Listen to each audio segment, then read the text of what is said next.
Sebab kita dah gunakan Akta Pengambilan Tanah yang dilakukan semasa zaman Arau dan juga dia punya kawan daripada Ketereh dululah yang jadi menteri wilayah tu.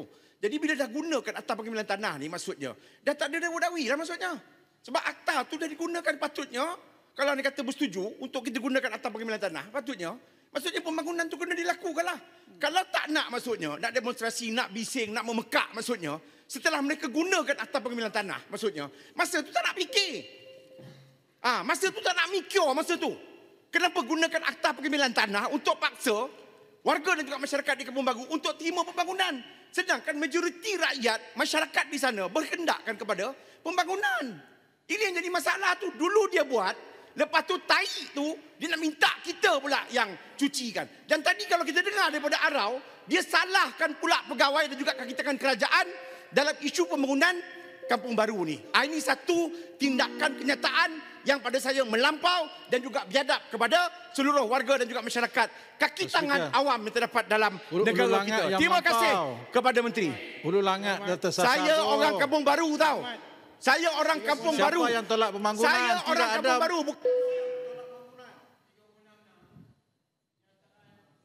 Kenyataan hari itu kata Sri Iskandar. Tak baca buku dan bodoh.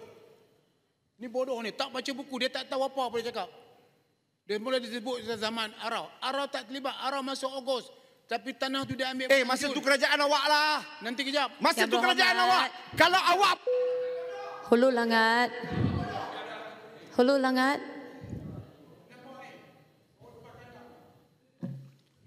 Yang Muhammad, saya minta dia tarik balik sebab dia kata kat saya dulu. Dia tidak ada fakta. Saya bagi fakta ni, rumah flat 236. 38 tak setuju. Dalam undang-undang strata yang berhormat, kena 100% setuju. Ni 36 tak setuju.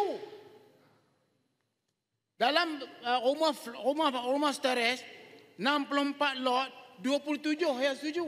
Yang guna Akta Pengambilan Tanah tu. Yang guna Akta Pengambilan Tanah tu. Saya minta supaya kalau minoriti tak bersetuju, majoriti sudah bersetuju Arau. Hulu Langat, biar Arau habiskan.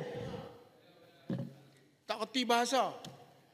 Saya nak beritahu Yang Berhormat, Menteri Wilayah saya dan semua orang, kita tidak ada kuasa.